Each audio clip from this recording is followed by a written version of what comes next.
dum dum dum dum. Fingers crossed. Is it working? Stay with me. Don't disconnect. All right, it's looking good. What's up, friends? We're about to continue a really awesome conversation I was having with my man Sean Riley, aka Breath Daddy on Instagram, breaking down some real movement nerd stuff. Sean is a prolific yoga instructor for Black Swan and a fellow breathwork practitioner who's recently got into body work and started studying Tom Myers' perspectives on anatomy trains. And there he is, hopping in the chat with us. We're about to get this conversation we had going, rocking again.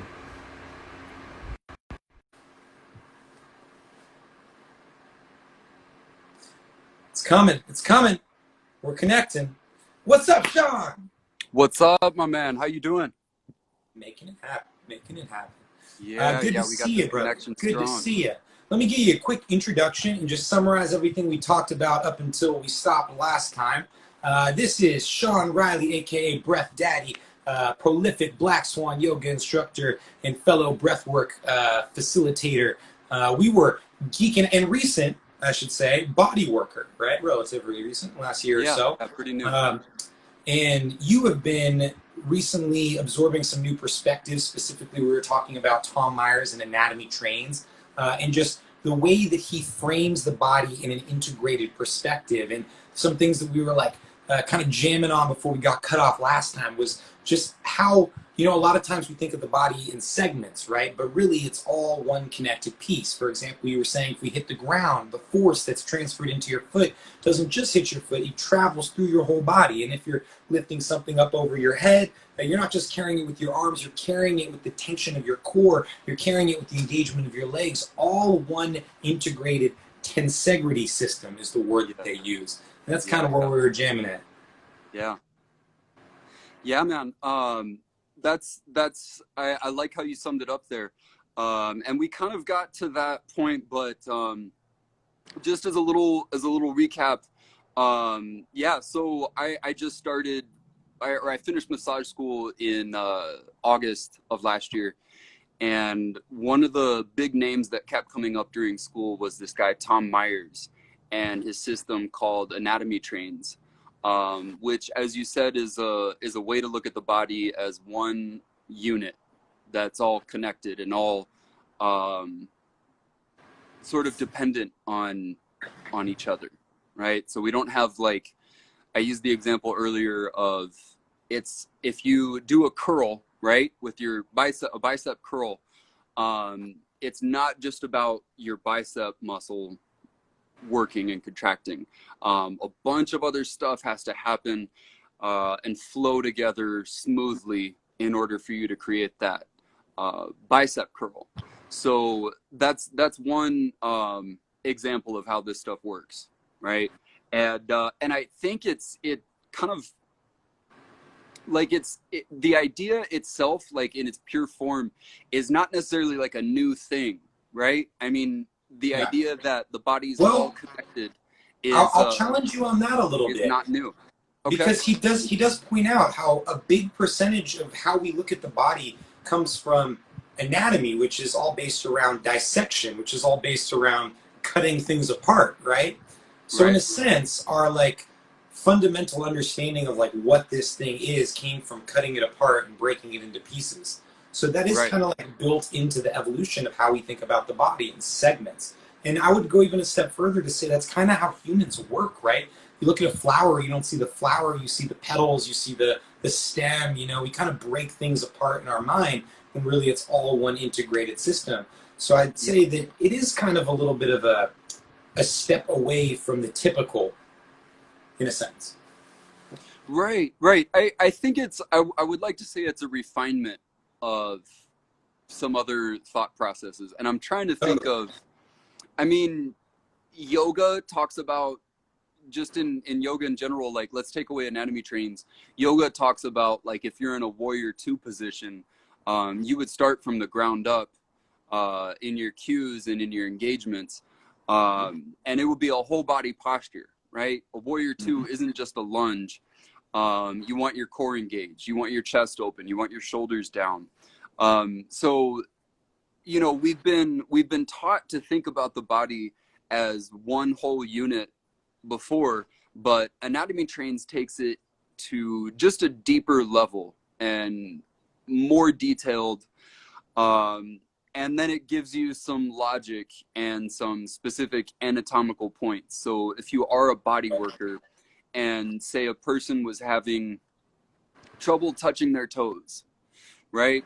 And you could, so like one thing to look at, if you're having trouble leaning forward, doing a forward fold, touch your toes, one easy answer to that is, oh, they got tight hamstrings.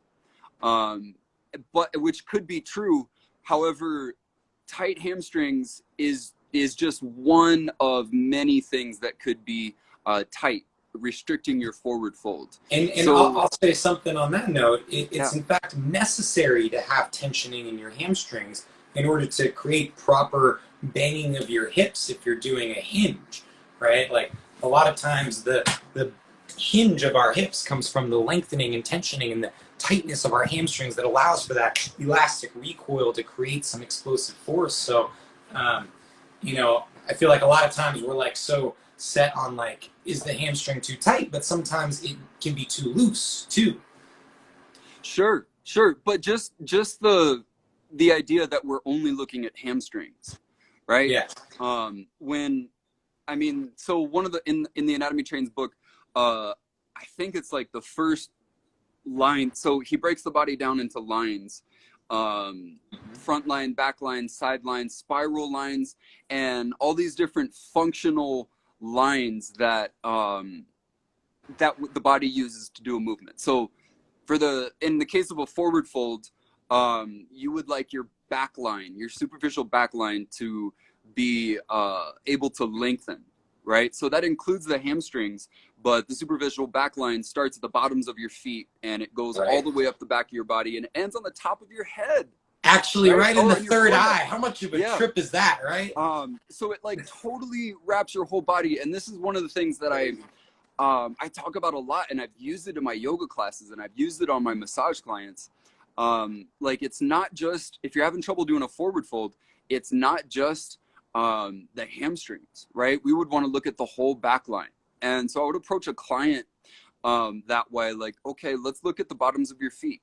How's your plantar fascia? Probably bound up. Most people are going to have it bound up. Let's look at your low back. Let's look at your calves. So check this out, man. This is a fascinating story. I have this client, Lily. We've been working for like 8 months to get her to be able to squat, right? And I've been trying to rewire the anatomy of so many things, like the abductors, which allow for enough external rotation for her to actually get her posterior chain so she can keep herself upright. And it wasn't until I read about the posterior chain and I realized the connection down to the fascial line, and specifically where he talks about ankles. And I was like, oh, it's because she doesn't have enough ankle flexion. So we started working on releasing her plantar fascia all the way up through her Achilles and her calf, and starting to FRC so she could get proper ankle flexion. And almost in a few days, she was able to squat. Nice. So what technique did you use to release her plantar fascia, her calves? So for the plantar fascia, we had a lacrosse ball on deck, so we were going from the heel, and we were going, just to keep it simple, I was using the outer line, inner line, inner arch, medial arch, and the outer arch, and just kind of simplifying it instead of going along each track of the toe. I'm just saying start at the back, put some pressure, slowly move your way up. And then for the Achilles, I had her on a PVC pipe, and for the calf, again, the lacrosse ball. Okay. But specifically, once she opened that up, we were doing exercises where she was forcing that ankle flexion, and it worked like magic. It was really fascinating. And so, can you say what you mean by ankle flexion? Like, which direction are your toes pointing? So towards the face, because if she's trying to squat and she is not capable of getting that proper ankle flexion, what happens is she sinks her hips really far back. Right. Which brings her chest forward. And the whole time we're trying to get her to be able to keep her chest up when she squats. So we worked on strengthening her posterior chain so that it could hold her up. We worked on strengthening her abductor muscles so that she could get that external rotation that would stop this caving in, which would lead to the hinge of the hips. But it wasn't until we got all the way down the chain and we got to the ankle flexion that she was actually able to sink forward without just bringing forward the chest. So yeah, Yeah. toe up towards the face is what I'm talking about with the And ankle flexion. that's so interesting because it that wouldn't be the first thing you'd look at, right? Or at least for a Eight lot of months, at eight least months, for a man. lot We of were people. working on this. Yeah. That's not always the first thing you look at is if my squat is restricted, then I'm gonna look at ankles. You know? It's doesn't necessarily it's not necessarily the first thing that would come to your mind. And I don't think it was that alone, right? I think it was a lot of other things we had to like get into place. But then it was like, what's missing? You have the strength now. I was trying to figure it out, and then boom, the ankles just like unlocked it. It That's was cool. awesome, man. And that's something you'll never forget, and she'll never forget that, you know? So that's like Such a a beautiful lesson thing. that you guys figured out together, and now it's set, right? That's beautiful. So Yeah, beautiful. yeah. I like to think of it as it's almost like we're a detective, you know, and we're looking for clues, and then so we can sit them on the ground and see like, okay, let's just look at the ankle on its own. Can you point your toes up towards the knee? Can you point them away from you? Does your ankle have good range of motion? And then you can work your way up through the joints and the different muscles on the body, and kind of like detect and It's like being a detective, but you're like looking through a fog almost, because like people have clothes on a lot of the times, and like as much as we like try to look with X-ray vision, we can't see what's happening underneath, and we also can't feel what they feel. So it's right. very much like a it's an interesting thing, man. It's a very interesting thing. Yeah. Yeah, it is. So you've had that one client, and was this before or after you started reading anatomy trains that you were able to help them with After, this? so it was after reading Okay. about the posterior chain and specifically thinking about the angle. What I thought was really fascinating is how he referred to the ankle angle as an arrow, because did you get to that part where he's talking about like this is a bowstring pulled back, right? And that's like a shot bowstring. So you have to have Yes. proper tensioning here. And I was Yes. realizing that she didn't have proper tensioning there because she spent years wearing high heels, which like lengthened that out, but didn't give her the ability to flex it back. Yeah. Um, yeah, it was an interesting puzzle. That book has been extremely enlightening to me, and it's just fascinating how new context just empowers perspective so radically. Yeah. Um, yeah, that's fantastic, man. Um, that is you're reminding me. I forgot like how he does describe that as an arrow, and your heel is like the arrow, and then Mm-hmm. the string would be like the myofascial tissue that goes Mm-hmm. from the bottom of your foot into your Achilles, and often that gets too tight and pushes the heel forward, um, and then I think you get like a heel spur um, eventually from that. But yeah, a lot of other problems can come from that. And so that's why it's important, you guys, anybody that's watching, one of the takeaways from this is especially if you've been wearing shoes for a lifetime, heels really really bad, but really just shoes that restrict your Yeah. feet and don't allow the toes to spread out. So you guys, one takeaway that you guys can all do at home is grab, like Mateo said, a cross ball, a lacrosse ball or a tennis ball, and just step on that, right? Have that. You don't need training, you don't need to be a personal trainer or body worker or anything to do that. Just step on a tennis ball and roll it around on your feet. The more sensitive your foot is to that, it's like how I shouldn't say that, definitely. It's likely that if your foot is pretty sensitive, then you should do a lot more of that. Okay? Take that with a grain of salt, though, all right? There could be Caveats others. and caveats. But yeah, I think shoes cause so many disruptions in our movement patterns, and we've been trained to wear them since we were little kids, right? Don't Yeah, let your feet expose themselves. Don't let them get strong enough to hold your weight. No, let's pad them with basically a mitten, you know?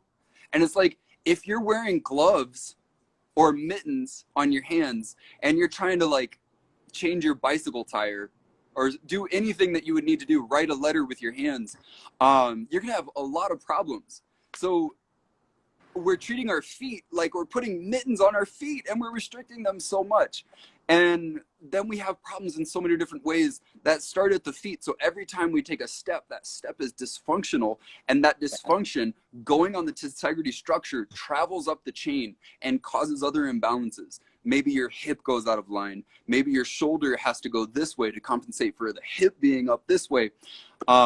Anyways, but yeah, the shoes can lead to lots of other dysfunctions. So yeah, you guys, tennis ball and go barefoot whenever you get the chance.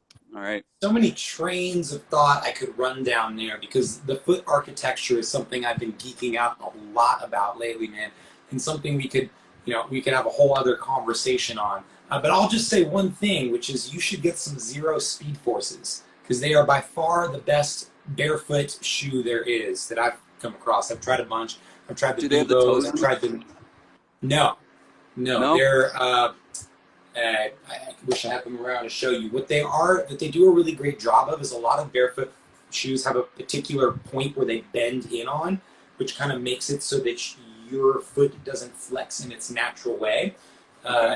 It's a feel that these shoes have. It's like it's on the money. It allows you to connect to the ground in the exact way that you're supposed to, and how you should connect to the ground is a longer conversation.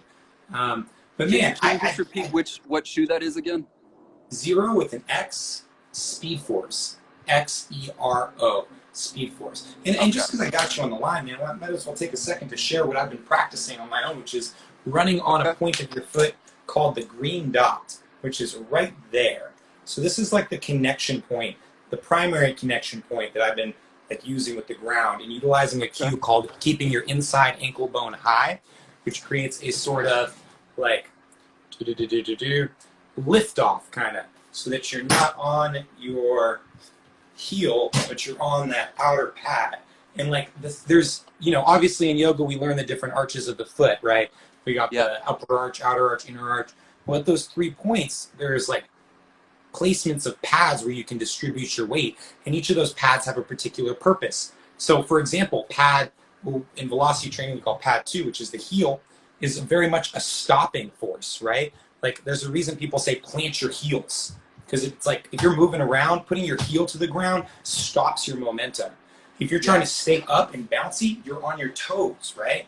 So you can think of the heel as an arrow in a lot of ways. Not only is it an arrow in the way that it snaps tension, but it's also an arrow in that it sticks into the ground when it lands there.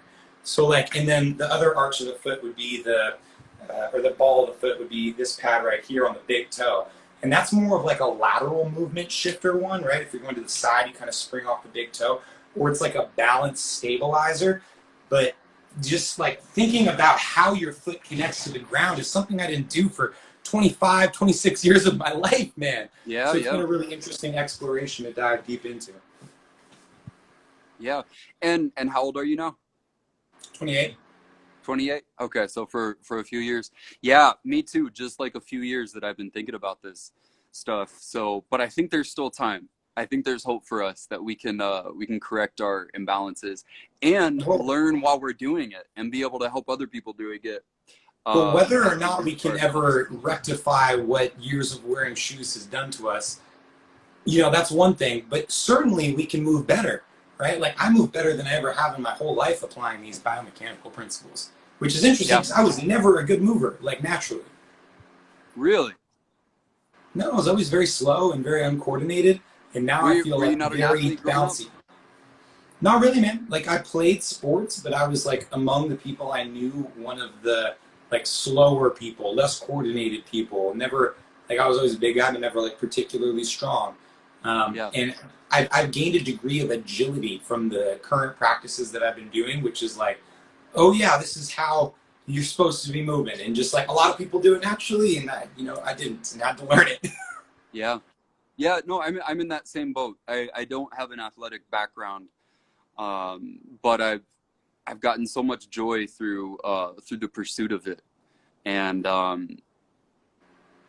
so it's good. Like I think there's hope for all of us, to make an impact on our own lives.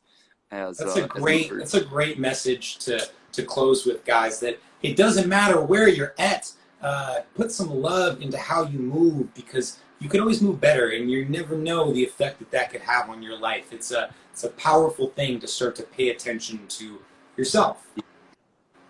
And Yeah, dude, man. just so fucking good to see your face, man. Like, Yeah. let's do more of these. Let's talk. Let's connect. Let's share. Because I'm over here geeking out about all this stuff, and I know you are too. Absolutely, yeah. I'm really into this stuff. I think this is a great idea. And those of you guys watching, you know, you can comment and say something that you'd like to see from both of us, because we both have you know, different backgrounds. And Mateo's a little bit more into the movement. I'm a little bit into the body work. But we're both yoga teachers. We're both movement enthusiasts. So if you guys see anything or think of anything that you want to hear about, feel free to comment. Yeah. Beautiful, brother. Let's log off this thing so I can cut it and edit it. And man, I'm gonna call you after just to, you know, give you some love and say hi again. Bye to the people, and I'll talk to you in a second. Bye, everybody.